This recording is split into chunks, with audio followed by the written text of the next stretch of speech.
Hi there, this is Allison from Queer Cinema Catchup, and I'm here with potential new miniseries. Joe and I have been doing a miniseries on Severance, Season 2, for the past few weeks, and lots of TV's coming back, and I'm really a TV fiend. Joe is also a TV fan, but I'd say between the two of us, I'm the one whose first love will always be TV, even over film. Don't tell the film bros.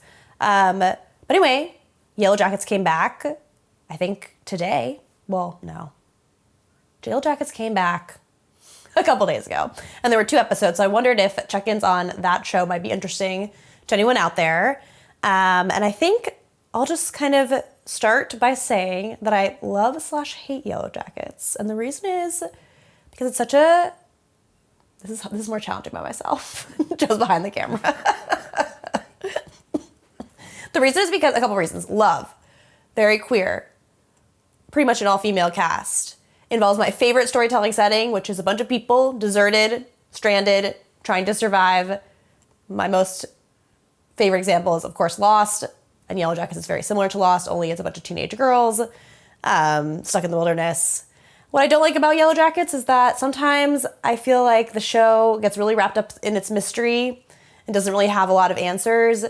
I think the plotting can be a little haphazard. Like, oh, wouldn't it be cool if... the tree started screaming, which is what happened in the premiere, and it was a scary scene, but I was sort of like, what is the point of this? Are we ever going to get to the bottom of any of this?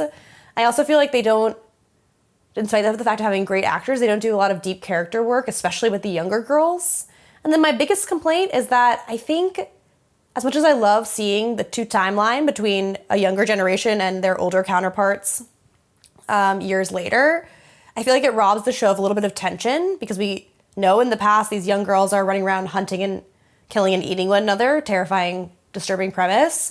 But we can see, moments later in real time who has survived this ordeal. And so there's less of a mystery or like a tension of like who's going to survive, because we kind of already know, understanding that perhaps 1 or 2 more of these girls may end up surviving, and we'll be like, oh my gosh, so-and-so's still alive. Like the rumor right now is that Hilary Swank is going to be playing Jen, who... Spoiler alert, ended episode 2 by kissing Shauna, which was quite exciting for me because I had said to Joe during episode 1, don't you think after being in the woods all this time that more of them would begin hooking up because they're teenagers who want love? And sure enough, I was right, so I was very excited about that. But I liked seeing the kiss as well. But yes, I would say that that's my biggest complaint. But then in episode 2, or maybe it was episode 1, there was an interesting line. Oh, it was episode 1 where adult Shauna says, played by Melanie Lynskey, says, Natalie has died. What was the point of it all? She survived a terrible childhood. She had a very bad home life. Then she crashed, survived being stranded, starving, cannibalism, all this insane stuff.